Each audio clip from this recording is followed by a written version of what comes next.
Olá pessoal, eu sou o professor Luiz Moreira e estamos aqui com mais um novo episódio do Umara Talks. E com uma honra imensa recebendo aqui conosco o meu irmãozão, professor Bruno Zilbergeld.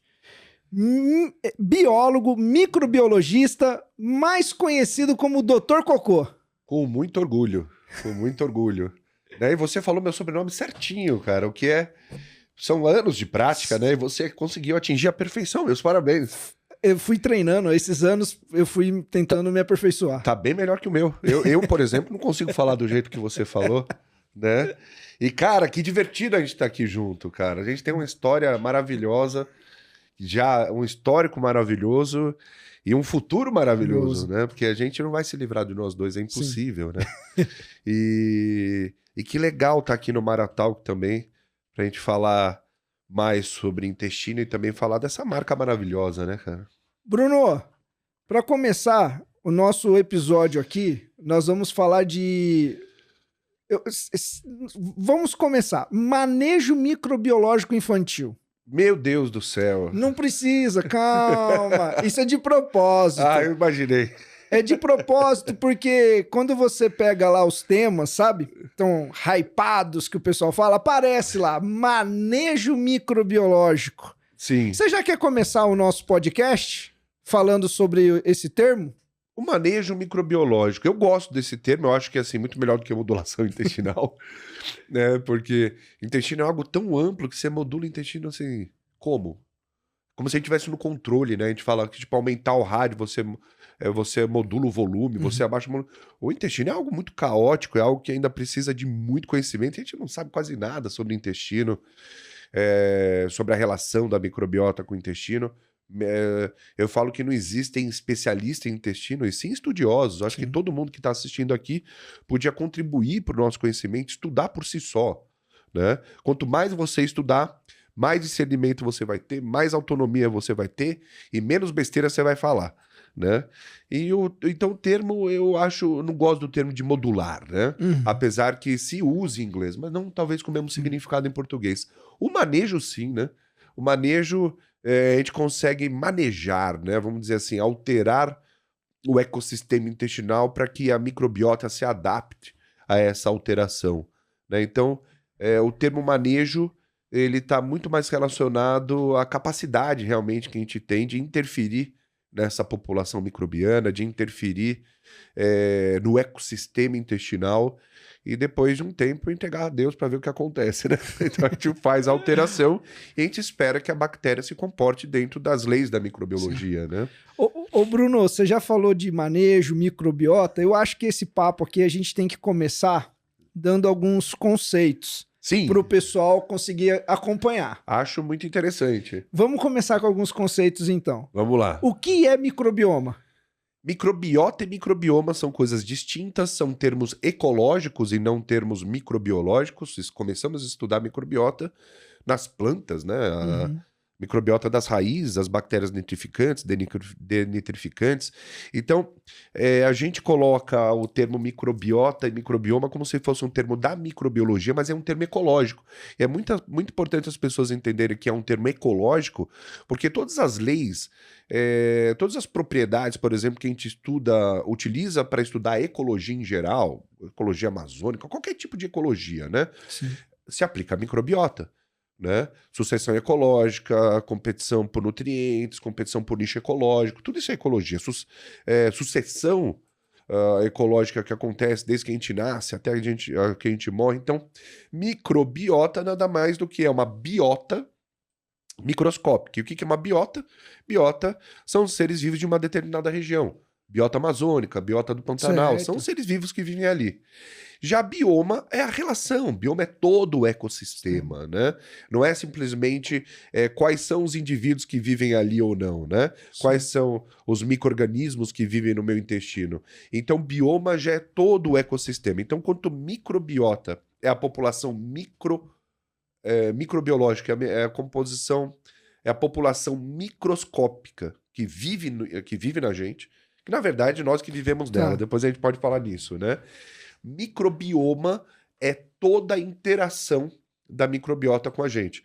Então, produção de ácidos graxos de cadeia curta, estímulo imunológico, toda a carga genética da microbiota faz parte do microbioma, estímulo hormonal. Então, microbiota, população microbiológica que vive dentro da gente, microbioma, a relação dela com o hospedeiro.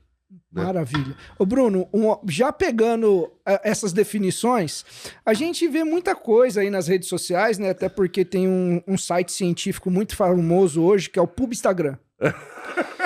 E aí, Bruno, continuando essas definições, a gente vê muitos profissionais, pessoas falando muito sobre bactérias nessa microbiota, nesse microbioma. Mas isso é muito pouco, né, Bruno? Não é só bactéria. Imagina, é o Pubstagram. Sabe que eu registrei um domínio agora, é meu, já paguei, tá? Nem tenta pegar, já é meu. Tá? Que é o Instagut. É sério. A gente vai colocar só publicação e vai fazer parecido com o Instagram, mas só publicação de intestino. De intestino. Instagut, tá? Não adianta entrar que não tem nada e daqui a uns 10 anos que vai ter. Eu só peguei o domínio que eu achei legal. A nossa microbiota ela não é composta só por bactérias. Bactérias certamente são as mais estudadas, até mesmo porque são as mais fáceis de estudar. Mas a nossa microbiota intestinal ela é formada por bactérias, vírus, fungos, vou repetir aqui, fungos, tá? Protozoários, arqueias, né? Quando eu comecei a estudar intestino, arqueia era bactéria, mas em 2016 ela ganhou um reino próprio. A gente tem microartrópodes, por exemplo. Na microbiota da pele, a gente tem ácaro. Tem ácaro. Né? Então, e algas no intestino, também tem algas. Então, a nossa microbiota, ela cobre todos os reinos, cara. Vírus, bactéria, protozoários, fungos, reino animal. E que mais que faltou aí? Vírus, protozoários? Algas, né? E algas, reino vegetal. Então, reino. assim, se você gosta de chamar a sua microbiota de flora intestinal, não está errado. Até a década de 70, boa parte das bactérias eram do reino vegetal. E flora intestinal é um termo vintage. É legal, eu gosto, né? Então, e todos eles podem ser bons, pessoal. Assim como todos eles podem ser ruins. Tira da cabeça que fungo faz mal para o intestino. Bruno. Já respondi alguma outra pergunta. Muitas. A gente vai... Essa conversa nossa aqui vai ser muito bom para quem está nos assistindo, porque a gente vai desmistificar, a gente vai tirar alguns mitos, né? Que é o que precisa. Um outro detalhe, Bruno. Qual é essa relação? Aí agora, claro que é um termo mesmo dentro da biologia. Qual é a relação dessa microbiota com a gente, que a gente pode definir de maneira correta? Comensalismo? Qual que é Todas elas, né? A gente tem o comensalismo, a gente tem o mutualismo, a gente tem o parasitismo, né? Mas a relação é simbiótica. Simbiótica. Se eu fosse falar... qual que é a relação ecológica Perfeito. entre ser humano e microbiota? Simbiose. Total. Porque assim, quando a gente fala de mutualismo, a gente ainda fala assim, se você remover um, prejudica o outro, se você remover o outro, prejudica um. Não. Não é assim. Se a gente tirar a microbiota, o ser humano morre. Se a gente tirar o ser humano, a microbiota morre. Então, a gente tem que parar de pensar na microbiota como algo que está em mim.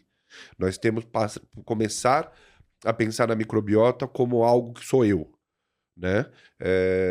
Não existe ser humano sem microbiota e a microbiota do ser humano sem o ser humano. E a microbiota, ela se favorece do ser humano e o ser humano se favorece da microbiota, muito mais do que a microbiota se favorece do ser humano. Então, se usa um termo que não é tão científico, mas é um termo que pode ser muito bem aplicado, que é o holobionte.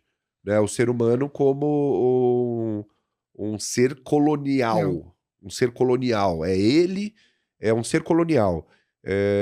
O que é um ser colonial? Ele não vive se não for na forma de uma colônia. Se você remove a microbiota, você está removendo parte da colônia. Se você remove o ser humano, ele também faz parte da colônia. Então ele é um holobionte. Fantástico. Né? Então a nossa relação é simbiótica. É como o líquen, né? Vocês não sabem muito bem o que é líquen se não for um biólogo, mas quando você vê aquela mancha, às vezes laranja, no tronco da árvore, aquela mancha verde, ali você tem um fungo com uma alga. Simbiose. Não tem como você separar, os dois morrem. Se a gente separar a microbiota do ser humano, os dois morrem. Quando a gente morre, a nossa microbiota consome a gente até a última célula e depois morre. Fantástico. Bruno, Eu aprendi, né? Sempre aprendo. As conversas com você são sempre conversas muito boas, porque, eu não deixo você falar de bioquímica. Eu sempre aprendo alguma coisa nova. Como que é esse termo? Holobionte. Holobionte. Holobionte. Não, é um termo que você vai ver em artigos. Holobionte. Holobionte. Fantástico. De holograma. Ô, Bruno, quando a gente olha, né? É claro que grande parte do que veio, a gente fala muito, é muito famoso hoje, a relação intestino-cérebro, cérebro-intestino. Mas hoje a gente já sabe que não é só isso. Não. Né? Então, nós falamos que o nosso microbioma, né, faz parte ali da nossa primeira linha de defesa. Né, Então, o que nós olhamos na frente do espelho tem micro-organismos.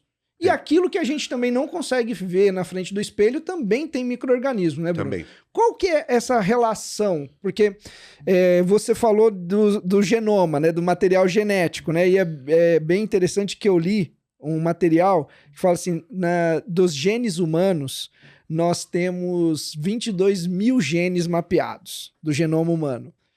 E quando a gente olha para a metagenômica, né, quando a gente olha para o material genético dos micro-organismos, é um negócio... É absurdo. Né?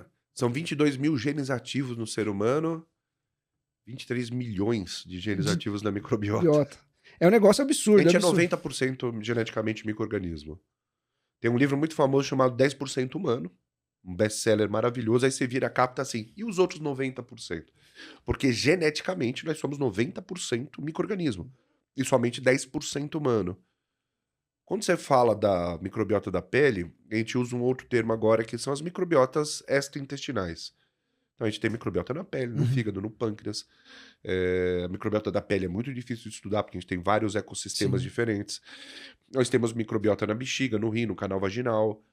Nós temos microbiotas no ambiente intratumoral, tem microbiota dentro de um tumor.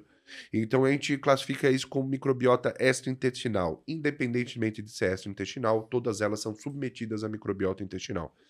A microbiota intestinal oferta micro-organismo para todos esses outros tecidos, inclusive para a pele. Né? Então acaba que a microbiota intestinal ainda é soberana, mas hoje sim, se estuda muito microbiotas extraintestinais, microbiota vaginal já está muito bem descrita. O efeito da microbiota intestinal e tratamentos oncológicos, o próprio microbiota intratumoral impedindo o reconhecimento do tumor pelo sistema imunológico.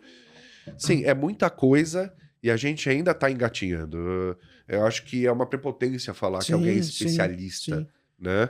A gente tem que ser muito humilde quando a gente estuda microbiota intestinal. Mas as pessoas que vendem normalmente não são humildes, né?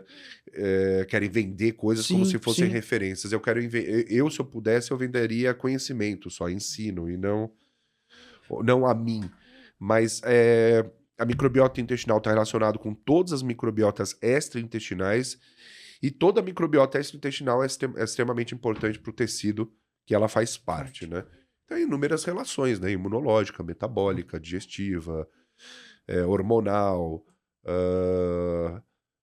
que mais? Anatômica. Existem a contribuição da microbiota para o ser humano é tudo. Sim. Nenhum tecido do nosso corpo funciona independente da microbiota. Bruno, a gente olha, né, aí para o mundo e a gente tem esses especialistas, essas pessoas que se vendem como especialistas, e a gente vê, você tem uma desbiose, você precisa usar probiótico, né? Você está usando uma única cepa. Nossa, uma cepa única não é eficaz. Você precisa de um pool de probióticos. Bruno, probiótico. Realmente é ele que vai fazer a diferença? De jeito nenhum. Num quadro, por exemplo, de desbiose, num quadro ali da microbiota intestinal? Não. Deixar claro para quem está ouvindo a gente, vendo a gente, eu tenho uma fábrica de probiótico fora do Brasil. É uma fábrica que faz probiótico, pré-biótico, pós-biótico. Eu sou apaixonado por probiótico. Eu gosto de probiótico. Mas a partir do momento que você pensar que o probiótico resolve alguma coisa no intestino, você está ferindo o próprio princípio da microecologia intestinal, da microbiologia. Para você alterar a microbiota intestinal, o probiótico ele pode ser um excelente adjuvante. Para quem não sabe o que é adjuvante, nesse caso, adjuvante é uma substância que melhora o efeito de outra, né? E o probiótico, ele sempre vai ser... Raramente existe o efeito pontual do probiótico. Sim. Probiótico diminui dermatite atópica, probiótico emagrece, probiótico diminui tumor. Esses efeitos pontuais, eles estão diretamente relacionados com a linhagem do probiótico. A gente não tem muitas linhagens aqui no Brasil disponíveis, porque a Anvisa, de forma correta, exige assim, uma rigor de documentação muito grande. E eu sou a favor disso, eu não sou contra. Tá começando, né, Bruno? Tá caminhando, né? Tá caminhando para um melhor entendimento, Perfeito. né? Para quebra de bloqueios de probióticos que já são consolidados, que já são seguros, e isso a Anvisa, graças a Deus, começou a facilitar agora em 2025. Mas a gente tem que entender que as pessoas querem probiótico com o objetivo de praticamente não sair da zona do conforto.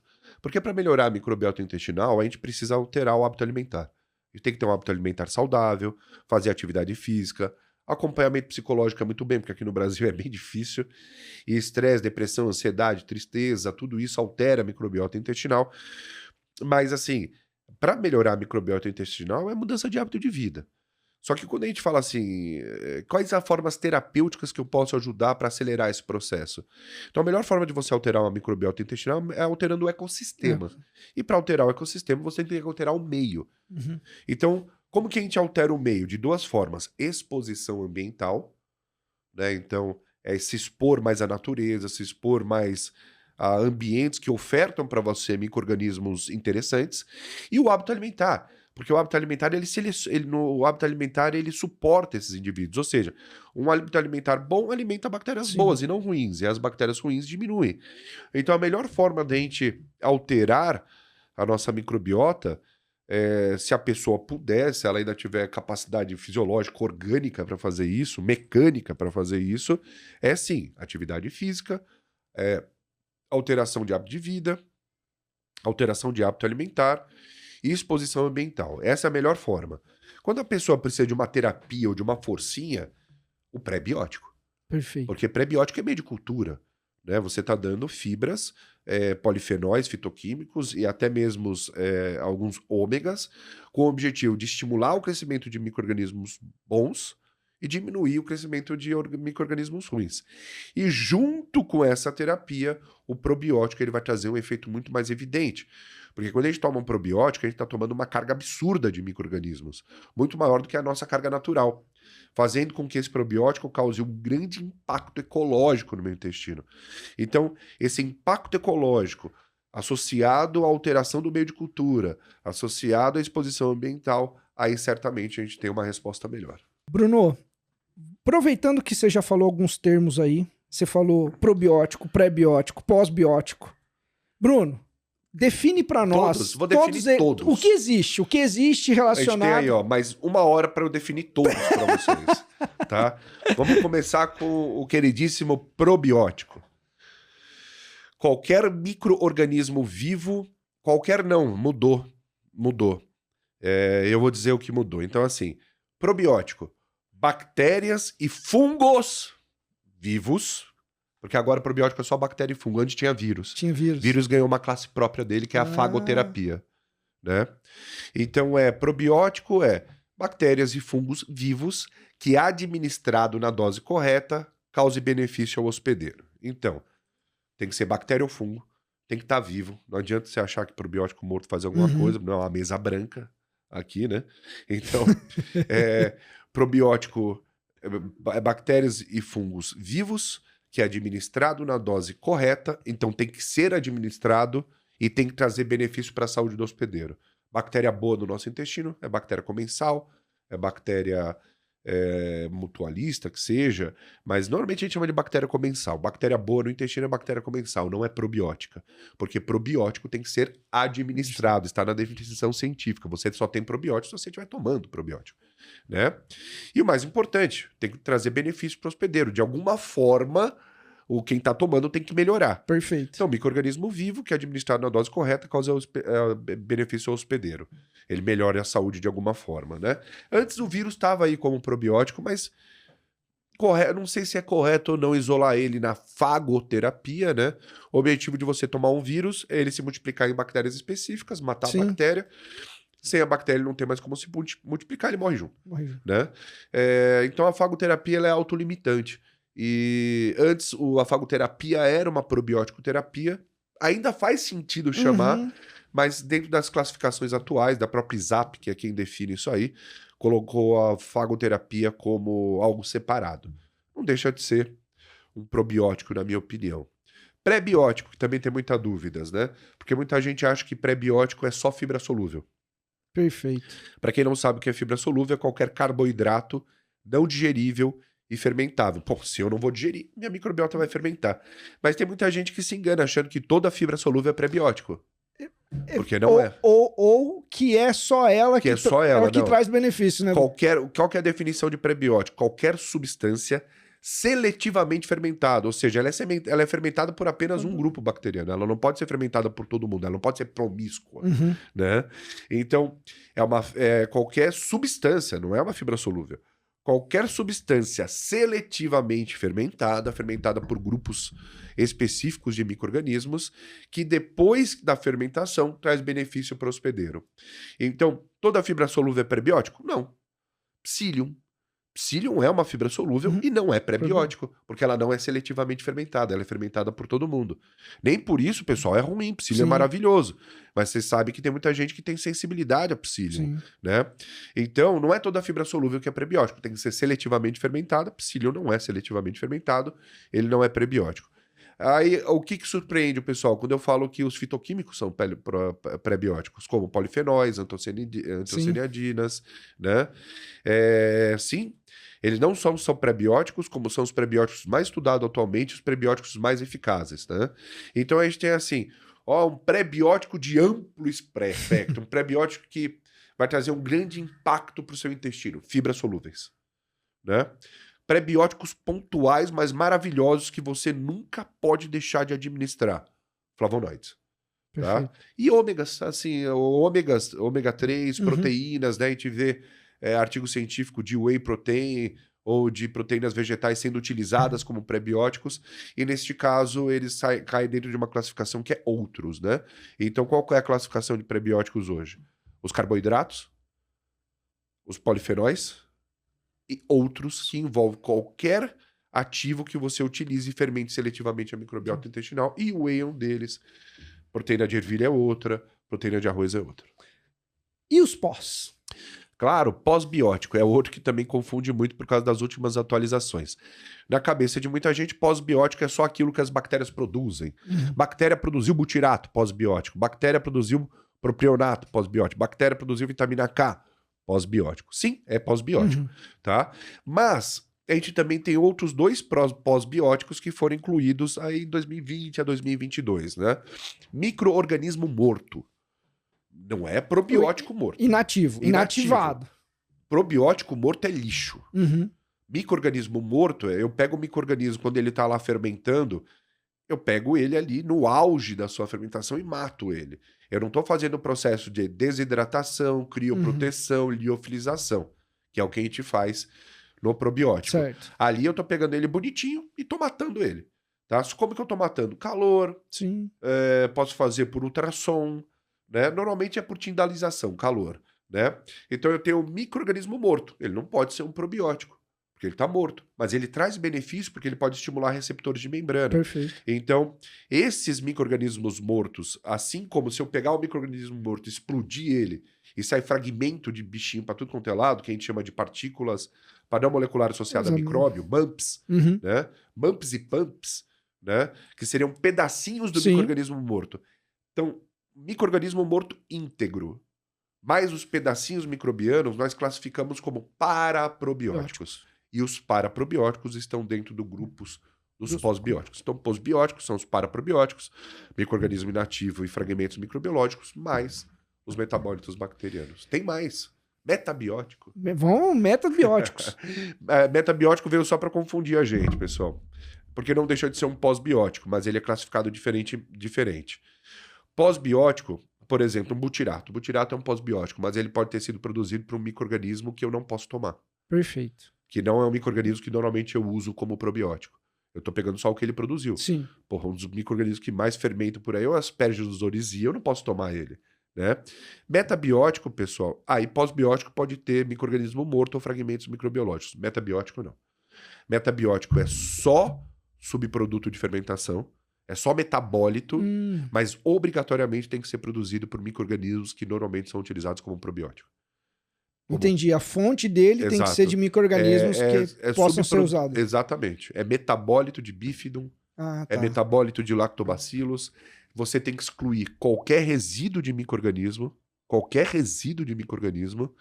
e só tem o metabólito isolado ali. Isso é o metabiótico, que é o mais recente. A ISAP ainda não definiu, os artigos já definiram. Certo. Mas, pessoal, sendo bem sincero para vocês, essas coisas só começam a valer quando a ISSAP definir o que é. Mas já tem metabiótico no mercado. Aí, para piorar, a gente ainda pode falar dos exossomas, que são vesículas produzidas por bactérias, mas isso é futuro, pessoal. Isso é futuro. Então, elas estão sendo muito utilizadas em cosméticos. Principalmente, né, Bruno? E ainda acho que por via oral a gente tem que caminhar um pouco mais, né, Bruno? É isso que eu ia falar. Até que é uma discussão, eu acho que você vai, acredito que você vai concordar comigo, porque não é nada novo. Para quem estuda, a gente sabe que isso sempre existiu. Sim. E a grande discussão que a gente faz é o que ela está transportando, né? Exatamente isso. Ele estuda, pessoal, vocês sabem disso, né? Sabe que eu não discuto bioquímica, eu não falo de bioquímica, eu não falo de metabolismo. Cara, passou do intestino, eu não falo nada na frente do Luiz, porque me irrita a resposta dele, tá?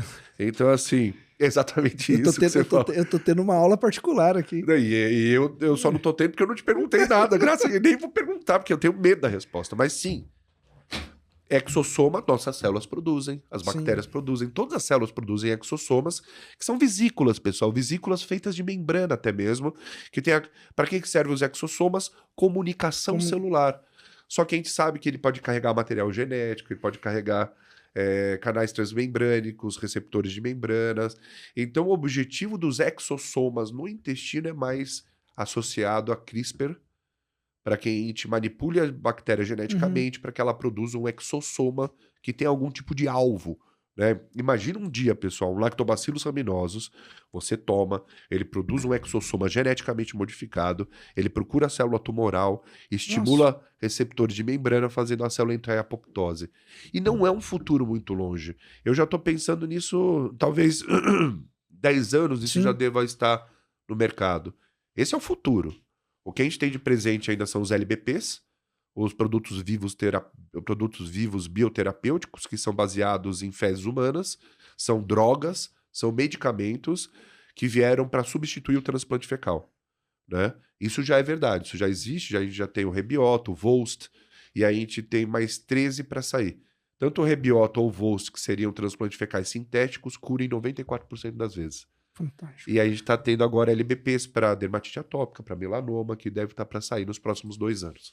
Bom, agora que vocês já tiveram toda essa introdução, agora a gente vai começar a poder falar de manejo microbiológico, certo, Bruno? Com certeza. Porque senão a gente vai fazer o nosso espectador ficar meio perdido. Agora você para esse podcast, ouve tudo de novo 10 vezes, aí você volta para esse ponto. Agora, a partir desse ponto, o Bruno começa a explicar. Meu amigo, parto tem diferença ou não? Cesariana, parto normal, quando a gente fala em composição de microbioma, microbiota... Nos 3 primeiros meses só. Perfeito. Nascer de parto normal é a melhor forma de nascer por vários motivos, mas não a microbiota. Bruno, microbiota é estável? De jeito nenhum. De jeito nenhum. Só para contextualizar o que eu falei, porque é o que mais vai preocupar o pessoal aqui. Nascer de parto normal e não ter aleitamento materno exclusivo, no primeiro mês você já perde todos os benefícios microbiológicos de ter nascido de parto normal. Nasceu de cesárea e teve aleitamento materno exclusivo, fica igualzinho, depois de 3 meses, fica igualzinho de quem nasceu de parto normal com aleitamento materno. Então, aleitamento materno é mais importante. Segundo, já pegando a sua pergunta, microbiota não é destino, pessoal.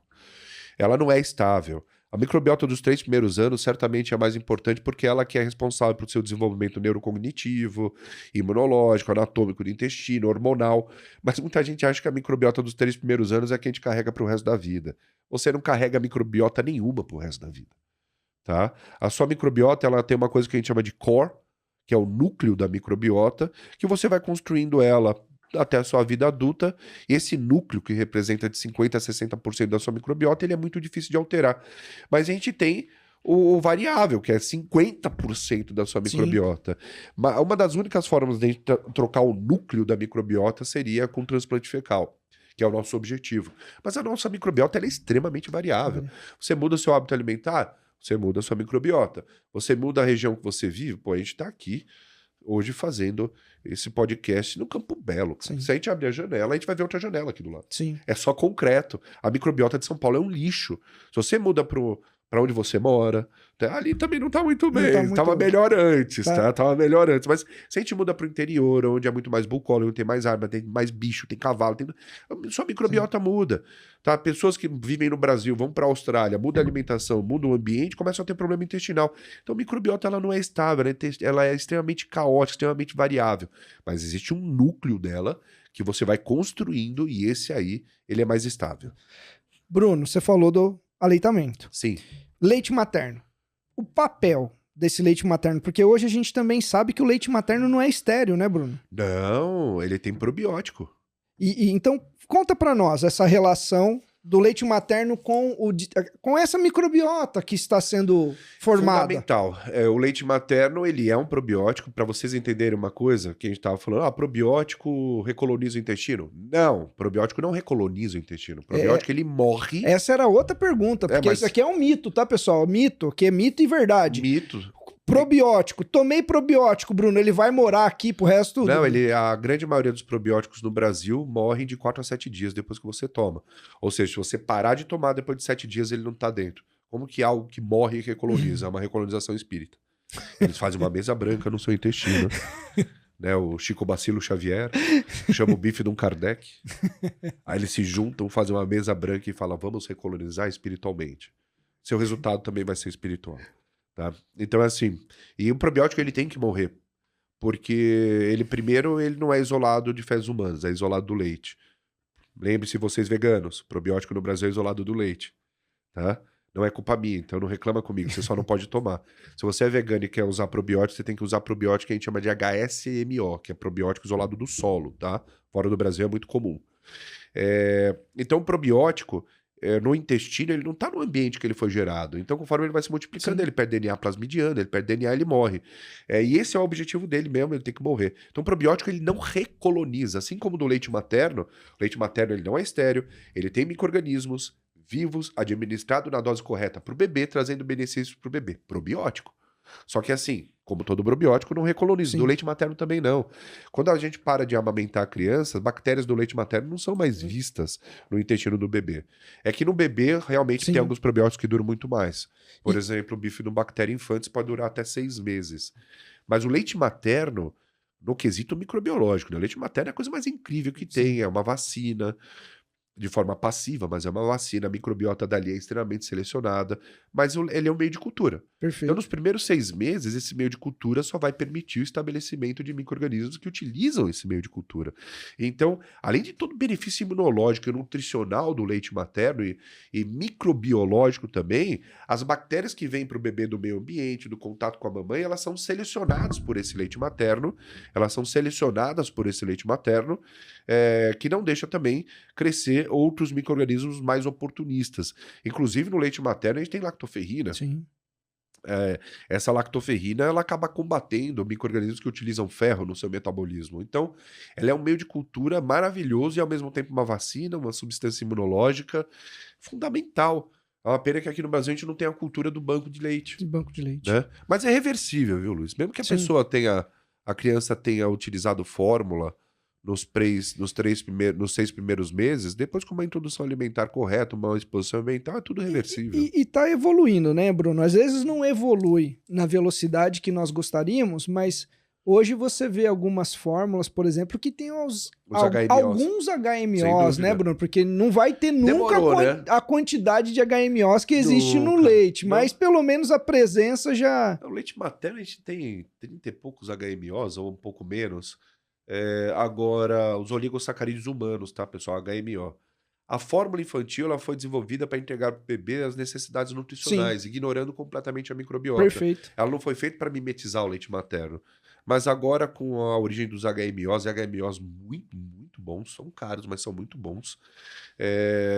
Muitos até de oriundos de fermentação. As fórmulas elas estão se aproximando muito mais do leite materno. Mas uma coisa que a mamãe que está assistindo a gente tem que saber, olha que legal. Leite materno exclusivo, microbiota maravilhosa. Nos primeiros 6 meses. Fórmula infantil sozinha, microbiota não é muito boa realmente. Mas se você misturar os dois, leite, que é o que a gente fala de alimentação mista, né? Uhum. Leite materno mais fórmula, a microbiota fica muito parecida com a microbiota de só leite materno. Bruno, eu acho que muitas mães, e eu vou fazer uma pergunta para você, que é uma pergunta que eu vou acabar pedindo, não só pro meu amigo microbiologista, pelo menos pro Luiz aqui é a maior referência. Eu quero que você responda como Bruno referência, mas eu quero que você responda como Bruno pai. O Bruno pai também. Porque eu tenho certeza que é uma dúvida de muitos, né? Bom, meu filho nasceu, meu filho tá indo para casa, eu vejo, tem colides, tem probiótico em gota. Bruno, qual a necessidade de eu usar um probiótico em uma criança ali com os, né, vamos falar assim, os primeiros dias de vida, os primeiros meses de vida? Existe a necessidade? Qual a necessidade? O que devo avaliar, né, essa necessidade ou não? Quais são os fatores ali? O que eu preciso levar em conta? Então eu quero que você responda como microbiologista e também como pai. Vou responder como os dois juntos. Perfeito. Eu não tenho muito como separar os dois dentro de mim, esse conflito, né? Existe indicação de probióticos para recém-nascido ou para os primeiros meses de vida? Existem indicações específicas estudadas por estudos clínicos humano, duplo cego, randomizado, placebo controlado, algumas meta-análises, algumas reviews. Então, assim, existem condições existem condições fisiológicas que o bebê, existe a indicação de probiótico, que não são as convencionais. Eu não quero que o bebê tenha cólica, eu vou dar probiótico. Balela. Se essa cólica ela for patogênica, tá? Porque assim, 80% da cólica é normal. Uhum. Criança não nasce com o intestino formado. Sim. Sistema nervoso intestinal ou enteral não é completo, o sistema imunológico não é completo, peristaltismo não é completo. Então, dependendo do que a mamãe come, ela vai ter uma fermentação excessiva, ela vai ter cólica. Essas cólicas, pessoal, ela normalmente resolvem com Chantala, massagem, Sim. alterando a alimentação da mamãe, principalmente.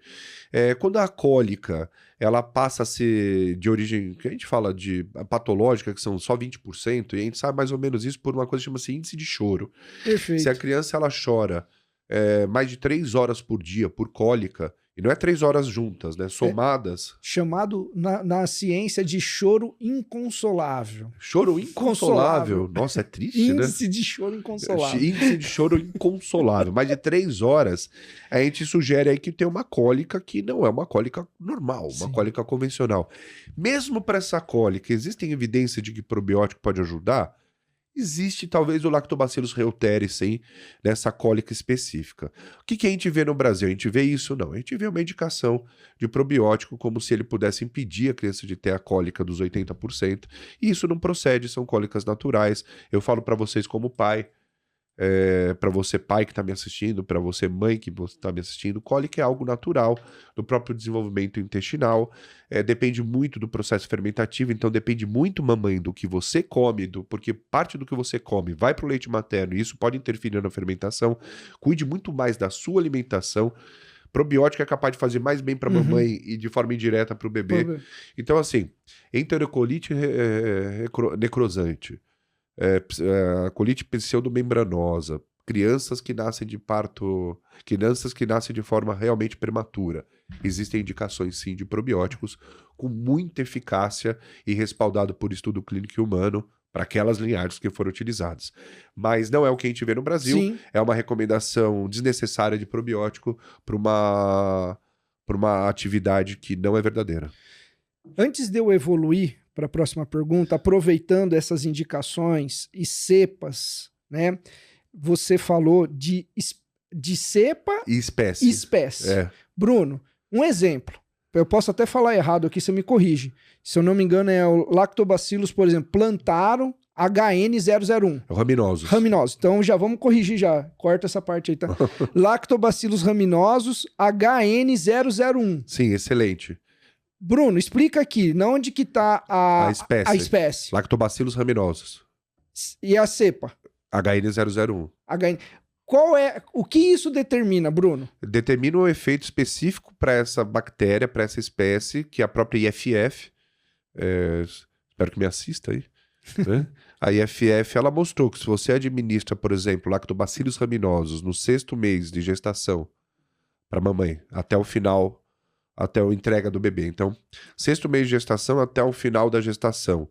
E depois que o bebê nasce, você administra para a mamãe, que a gente chama de díade, né? Sim. Para a mamãe e para o bebê até o 6º mês de vida. Então, 6º mês de gestação começa a dar o raminoso HN001. Até o bebê nasce, até o 6º mês de vida, você dá HN001 para a mamãe e para o bebê diminuir dermatite atópica. É o raminosos. É o raminoso HN001. Isso, então, esse efeito É específico linhagem. é HN001, que é essa Se linhagem. você estudar e ver os testes feitos por Lactobacillus raminosos GG, Que é outra linhagem. que é outra linhagem, mas é a mesma espécie, não traz a mesma eficácia. Mas eu posso dar um exemplo. Eu fiz um Reels ontem, mas que ainda não foi online porque ele tá sendo editado hoje. Mas eu fiz uma brincadeira assim, ó. Se você acredita que linhagem não tem problema, então a gente pode substituir. Você pode parar de tomar o Escherichia coli Nisle 1917, um dos probióticos mais estudados da história, e você pode passar a tomar Escherichia coli enterohemorrágica, que provavelmente vai te causar uma diarreia e pode te levar à morte. E é assim. As duas são Escherichia coli. Se a linhagem Só não são faz linhagens diferença. diferentes. Então, boa sorte. Fantástico, Bruno. Eu tenho certeza. Pessoal, entendam esse ponto, é um ponto muito importante, porque a linhagem está relacionada diretamente àquele efeito específico. Isso não quer dizer que probióticos Isso. sem linhagem também não fazem bem. Sim. São efeitos diferentes. Né? Exato. E, aproveitando esse momento, já vamos tirar um outro mito. É porque probiótico vai fazer bem? De jeito nenhum. Por isso que quando a gente fala de administrar probiótico para alguém, a gente está falando de uma bactéria possivelmente probiótica. Porque na definição científica, o micro-organismo tem que trazer benefício para o hospedeiro. Uhum. Mas só traz benefício para o hospedeiro depois que você administra.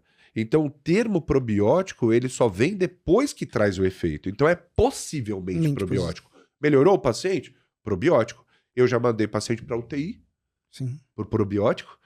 O paciente tinha saído de uma radioterapia, tinha a indicação do probiótico, o probiótico venceu, causou uma septicemia, ele foi para UTI, mas ele não faleceu. E há 2 semanas atrás saiu um artigo muito interessante de um estudo de caso, um idoso de 82 anos, tomou Bifidobacterium lactis e Lactobacillus raminosos.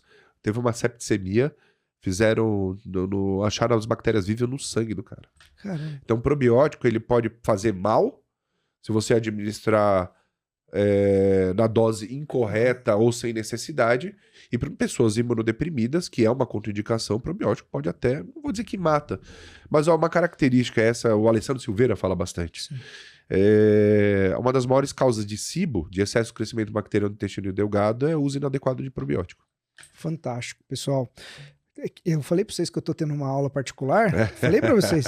Bruno, existe algum período ali na criança, algum período que seja um período mais crítico para essa microbiota? Os 3 primeiros anos. Os 3 primeiros anos. 3 primeiros anos. Tem que pôr a criança para se expor ao ambiente. Deixa pôr a mão na terra, deixa pôr a mão na boca. Tem que se sujar, cara. Porque é mais micro-organismo, o micro-organismo estimula o sistema imunológico, pode até ficar um pouquinho doente. Eu fiz a formação na Alemanha, lá a gente falava um pouco de mal faz bem, né? Mas eu vou citar, talvez a pesquisadora que mais estuda microbiota no Brasil. Tá? Eu não sou mais pesquisador, eu pesquiso, Mas hoje eu gerencio, né? Eu trabalho para a indústria, então a gente gerencia os pesquisadores para estudarem aquilo que a gente quer. Mas eu vou dizer sim, eu acredito que a Carla Tadei seja a maior estudiosa de microbiota do Brasil, e ela tem uma especialidade muito grande que é a microbiota infantil. E numa palestra dela, ela falou uma coisa muito legal, ela é farmacêutica, ela começou estudando Escherichia coli. Né? Ela fala assim, eu por ser farmacêutica e estudar micro-organismos, eu criei minha filha numa bolha higiênica. E hoje, toda a alergia da minha filha, que é bem alérgica, a culpa é minha. Você sabe, Bruno, que eu falo isso para os meus alunos em aula, eu falo assim, os pais mais novos, né, os pais recentes, né, essa geração mais nova de pais, tem isso, né? Ah, não vou deixar ninguém pegar, né? Eu trabalhei muito tempo em hospital, você sabe disso, sim. Dei muito plantão, e aí, às vezes, você chega lá, parece que os pais criaram uma antessala de paramentação para você poder colocar a criança em isolamento, né? Aí eu falo assim, cara, a minha interpretação, Bruno, é claro que ninguém, né, vai trabalhar no ônibus, né, como cobrador, sem lavar a mão e vai pegar a criança. Perfeito. Ninguém tá pedindo para ser feito isso, não. né? Mas avalie se essa minha visão é errada ou não, Bruno. Na verdade, com a Malu, a única preocupação que eu tinha era com pessoas doentes e com pessoas que estavam fazendo uso de antibiótico. Essas pessoas eu não deixava pegar a Malu. Foi a mesma preocupação que eu tive com a minha filha e com meu filho. Fico mais tranquilo. Pessoas doentes, se a pessoa tem uma doença crônica, provavelmente essa microbiota já se adaptou a essa doença. Não dá pra gente falar se isso pode ou não prejudicar uma criança, mas antibiótico pode passar, sim, bactérias já resistentes para essa criança. Então, a minha filha eu restringi pessoas que estivessem tomando antibiótico. Uhum. Tinha gente da minha família tomando antibiótico, eu não permiti. Sim. Mas, fora isso, depois de uma certa idade, isso já não faz muita diferença. Porque você já tem uma colonização bem complexa, né? Perfeito. Mas não nos primeiros 6 meses. E, fora isso, a minha filha, eu já levei ela para dar uma rolada no mato, com 2, 3 meses já, até porque ali ela não vai ser colonizada por muita coisa que o leite materno não permite. E ela amamentou até 2 anos. Mas, depois de um tempo quando a criança ela já não é mais só de colo, ela já começa a engatinhar, o ambiente está dando uma porrada de bactéria. E aí você, nesse mesmo tempo, está começando a dar não só leite materno, está fazendo a introdução alimentar, ou seja, o meio de cultura já é mais complexo. Ali a única coisa que você pode fazer é acender uma vela todo dia para Bechamp, Pasteur, Tissier, L. Metnikov e falar, por favor, orientem as bactérias para que seja bem colonizado. Bruno, falando de antibiótico, qual é o real impacto de uma gestante usando antibiótico? Ou a criança que nasce e precisa usar o antibiótico nesses primeiros momentos de vida? O que a ciência traz para nós, Bruno? Primeiro a ciência traz o viva antibiótico. Viva o antibiótico. Senão não engatava ninguém aqui. A questão que a gente tem que criticar não é o uso do antibiótico, é o uso inadequado, é o uso desnecessário. Mas antibiótico, graças a Deus, eles existem. Uma criancinha é muito frágil. Sim. Se existe administração, se o médico chegou ao ponto de falar ela precisa tomar antibiótico, dê antibiótico, por favor. O impacto que ela vai causar na microbiota, a gente consegue reverter. Isso é importante, pessoal. Entendam isso, hein? Se o pediatra responsável ali, né, por tomar essa decisão, essa conduta, né, ele mandou tomar antibiótico, tome. Pode ser feito depois. É isso que o Bruno tá falando. Podemos reverter esses impactos microbiológicos depois. Assim, a gente fala assim, 6 meses tomando antibiótico, isso vai trazer um prejuízo para a microbiota severo e pode também trazer um prejuízo para a criança. 3 anos tomando antibiótico, certamente vai trazer prejuízo para a microbiota e até para o neurodesenvolvimento infantil. Mas são casos raríssimos de usos contínuos de 6 meses, 12 meses, 3. Não são raríssimos, mas são raros o uso contínuo por tanto tempo, com o objetivo de salvar seu filho, meu. Então presta atenção no que você está fazendo, né? Não questione. Procure talvez 1 ou 2 opiniões diferentes, se for o caso, se você estiver preocupado. Mas raramente ele é administrado sem a total necessidade para crianças, né? E ele pode trazer um impacto importante, mas é um impacto que depois do probiótico, com exposição ambiental, com hábito alimentar saudável, a gente reverte. Perfeito. Bruno, falando em manejo, né? Manejo microbiológico infantil. O ideal, como você falou, aleitamento materno, introdução correta da alimentação. Exato. E exposição ambiental. Exposição ambiental, né? Isso eu li. Chupar o sorvete, dá pro cachorro chupar de volta. Tem um estudo científico, pessoal, para quem é filho, para quem é pai, né, os pais de filhos únicos, o cachorro faz o papel do irmão para trocar. E assim, você já tem cachorro? Claro. Não, você tem a Night. A Nath. A Nath. Né?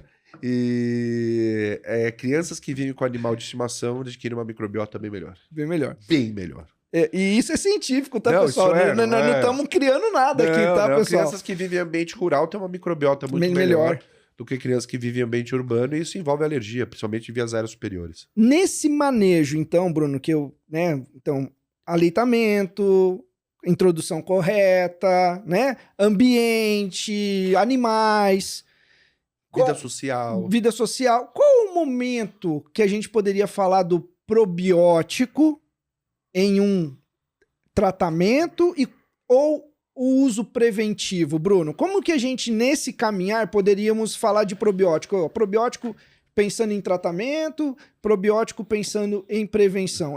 Dá pra gente...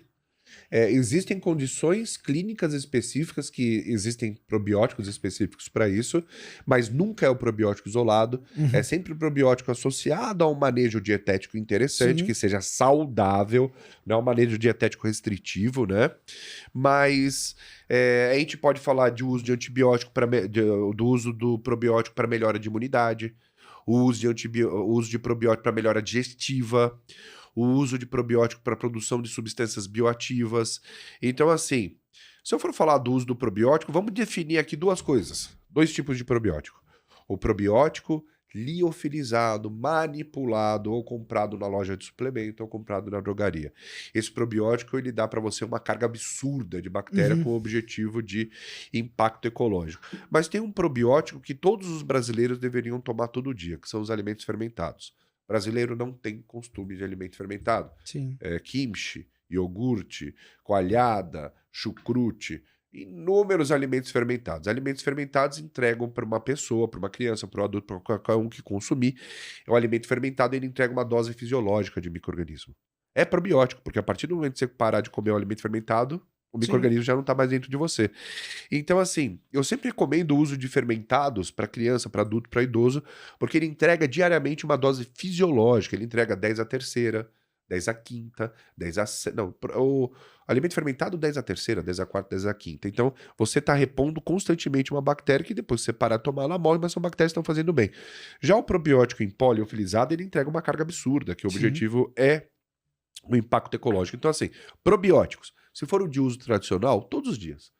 Começou a introdução alimentar, já pode colocar ali. Alimento fermentado, né? Não vai me dar pimenta, picles para criança. Aí tá falando realmente mais de base de leite, né?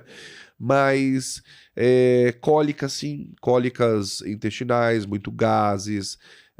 Mas lembrando que nunca vai ser o uso isolado. Existem indicações, volto a dizer, RTCs, estudos clínicos que mostram a eficácia de probiótico, mas a própria ética e o próprio consenso diz que isso tem que ser associado a uma prática dietética saudável. Fantástico. Bruno, em relação então ao desequilíbrio, em relação a essa microbiologia, né? O que nós temos em manifestações em crianças que hoje a ciência traz muito bem definido com desequilíbrios relacionados à microbiota? Obstipação, constipação, para quem gosta desse termo. O termo certo seria obstipação, constipação é gripe, né? Mas constipação, sem dúvida, diarreias agudas, sem dúvida nenhuma, constipações e diarreias agudas, queda imunológica e quadros alérgicos, principalmente de vias aéreas. E essas outras manifestações que a gente vê crescendo, Bruno, por exemplo, questões das atopias, né, a questão do autismo, das alergias em geral.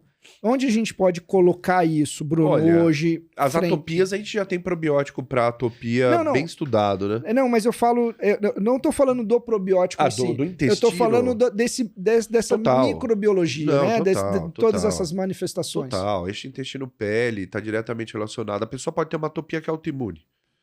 Se o eixo intestino-pele não estiver bom, isso vai ser potencializado ao extremo, né? Espectro autista tem tudo a ver com o intestino, senão um dos maiores estudiosos, se não for o maior estudioso de espectro autista, que é Alessio Fasano, estuda o leaky gut, a relação da inflamação, da inflamação causada. Então, assim, um termo que o Alessio gosta muito: neuroinflamação. Microbiota desbiótica causa neuroinflamação e piora o espectro autista. Assim como T21, síndrome de Down, assim como paralisia cerebral, assim como melhorar o intestino melhora o quadro clínico de qualquer doença. Então, assim, eu tomo aqui a liberdade. Hipócrates, se você tiver em algum plano aí me ouvindo, você estava errado, tá? Hipócrates falava, toda doença começa no intestino. Isso aí a gente deixa para os extremos naturalistas, tá? Não, pessoal, não é toda doença que começa no intestino, porque doenças começam de forma isolada. Agora, toda doença, 100% de todas as doenças, quadros clínicos, distúrbios, síndromes e tudo, todos melhoram quando você melhora o intestino. Então, isso serve para espectro autista, atopia e tudo mais. Bruno, como que os médicos, os nutricionistas, os profissionais, agora não falando mais para a mãe, falando para os profissionais da área de saúde, como que eles podem aplicar um manejo clínico, né, microbiológico, né, na sua prática clínica, não em ambiente hospitalar. Então, eu penso muito assim, na orientação mesmo. Agora o profissional ali está nos assistindo, ele tem os pacientes, ele quer orientar essa mãe frente ao manejo clínico. Por onde que ele pode ajudar essa mãe, Bruno? Ele pode ajudar essa mãe fazendo uma coisa que fez ele chegar até ali. Se o profissional, o médico está atendendo a mamãe, está atendendo o pediatra, está atendendo a criança, o nutricionista está atendendo a criança e a mamãe, como que ele chegou até ali? Como que ele chegou até ser nutricionista? Creio que ele teve que estudar. Como que ele chegou até ser médico? Creio que ele teve que estudar. E por que ele para de estudar? Então, assim, a melhor forma de você ajudar o seu paciente é você estudando. Quanto mais você estudar, mais você vai ter discernimento para não cair em falácias e ficar administrando coisas que não tem nada a ver, baseado em protocolos criados na faculdade Dixon, your ass, né? Do Alabama. Então, faltou um palavrão, né? Tive que falar, ainda bem que foi em inglês. Parem. Antes de dar alguma coisa para o seu paciente, estude. Procure estudo clínico em humano. Procure meta-análise. Meta-análise já tirou o estudo clínico que não presta, já filtrou. Então, a melhor forma de você ter segurança naquilo que você vai administrar para o seu paciente é continuar estudando.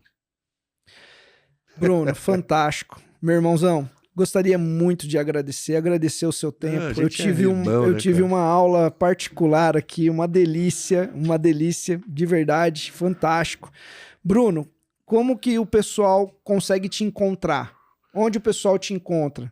Redes sociais, projetos? Rede social. Vamos lá.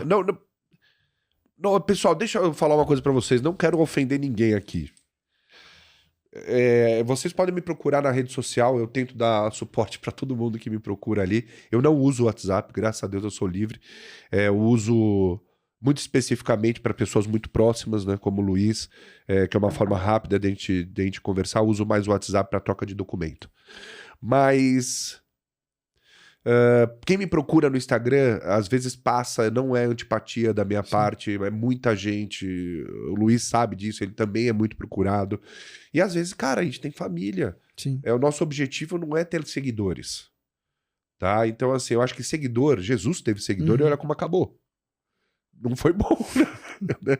Então, assim, tem muita gente boa no Instagram. Tem muita gente boa no YouTube, mas tem muito mais porcaria. E eu trabalho no desenvolvimento de produtos e diagnósticos, e muitos seguidores podem fragilizar Sim. a minha credibilidade. Mas, então eu tenho uma preocupação muito grande com a exposição nos perfis eletrônicos ou redes sociais, né? Instagram, @BrunoZilber, onde você vai me achar. Siga por conta própria. Né? Eu digo assim, não estou lá para agradar ninguém. Eu estou lá para mostrar quem eu sou, o que eu faço e aquilo que eu acredito que é certo. Se você não concorda com isso, não precisa me odiar, não precisa me xingar. Vai estudar. Às vezes a gente erra. E a gente está ali para aumentar o conhecimento sobre microbiota e microbioma, ser humilde, ser flexível. Mas se você está indo lá só para mostrar que você sabe alguma coisa diferente, que você lê um artigo único e quer falar de forma retórica, não me segue, não me procura e não me enche o saco. Fantástico. Eu recomendo para vocês que são profissionais da área de saúde um conselho. Médicos, farmacêuticos, nutricionistas, enfermeiros, todo profissional que queira, né, ali pelo menos uma certa segurança, né? Eu e o Bruno, nós temos um grande compromisso, que é um compromisso com a ciência. Sempre. E a ciência não existe certo ou errado. Você não pode consumir algo que só você quer na ciência, porque aí já não é científico, existe metodologia. Então você tem que aprender a ler os artigos que dão os resultados bons e os artigos que dão resultados ruins, né? Então a ciência é algo mutável, tá? O que nós estamos falando aqui hoje, amanhã pode mudar alguma coisa e tá tudo bem, né? Tá tudo bem. E aí, pessoal, mas a seriedade com a ciência tem que existir. Então, para você, eu deixo aqui um conselho profissional da área de saúde, sigam o Bruno, porque ali pelo menos você tem um pouco mais de confiança da informação. E para você profissional, o Bruno não gosta de falar, mas o Bruno ajuda muitos profissionais da área de saúde, muitos médicos aqui em São Paulo, tá? Porque a gente sabe do compromisso, tanto ele quanto eu, nós sabemos do compromisso que nós temos, né, em a ciência chegar de maneira correta e transformar a vida das pessoas. Eu acho que se o nosso conhecimento pode ser útil para ajudar o próximo, ninguém é obrigado a fazer nada, viu, pessoal? Tem gente que fala assim, você é obrigado a ensinar ou ajudar. Não, ninguém é obrigado a fazer nada. Mas assim, uma coisa que me traz muito orgulho é, se o meu conhecimento pode ajudar o próximo, eu vou entregar ele em 100%. E de graça. Porque alguém está precisando de ajuda naquele momento e não interessa, e não existe... ajuda não existe preço. Sim. Não existe preço para ajuda, você tem que ajudar. Então, assim, se o meu conhecimento pode ajudar um profissional da área da saúde a melhorar alguém, esse profissional ele vai ter o meu conhecimento. Mas eu vou usar palavras de Carl Sagan, né? Um grande astrofísico, inclusive o disco que tá na Voyager, né? Se um dia alguém achar a Voyager, tem um disco com mensagens de Carl Sagan lá, um disco de ouro, né? E ele falava, eu não vou falar o palavrão, mas vou falar de uma forma que dê para entender. A ciência, ela tá pouco se ferrando com aquilo que você pensa. Simples. A ciência não tá nem aí pro que você pensa, cara. Ciência é ciência, o que você pensa é o que você pensa. É exatamente isso. Bruno, em nome de toda a Umara, obrigado por fazer parte do nosso time. Obrigado. O Bruno, pessoal, faz parte do board científico da Umara. Ele ajuda, né, a desenvolver, a criar os produtos. Né, nascemos com um princípio muito importante dentro desse mundo materno-infantil e é uma honra poder dividir essa jornada com você, meu amigo. Você sabe que eu sou um fã seu, né? Você sabe que eu sou um fãzaço. E você sabe que eu sou um fã seu, eu sou um fã irrefreável do seu conhecimento e da sua pessoa como pessoa. Você é uma pessoa muito boa também. Uma pessoa muito correta, que é muito importante. Você ajuda muita gente. Você sempre ajudou muita gente, até quando você não podia. Que é um mal nosso, né? Mas o legal aqui foi... A honra é minha de poder participar. Eu trabalho com desenvolvimento de produto, você sabe, mas raramente a gente trabalha numa marca que traz a liberdade de poder criar os produtos da forma que a gente quer, com médicos tão competentes, né? Que também fazem parte do board da marca, o princípio que a marca nasceu, que é uma coisa que não tem mais no Brasil. Existem marcas com princípio, é claro, mas raramente a gente consegue entrar dentro de uma delas. Então a Umara, ela veio para entregar a verdade, né? Então é muito legal fazer parte desse board aí também, poder interferir nas formulações. Né? Obrigado, meu amigo. Pessoal, nos vemos então no próximo episódio de Umara Talks.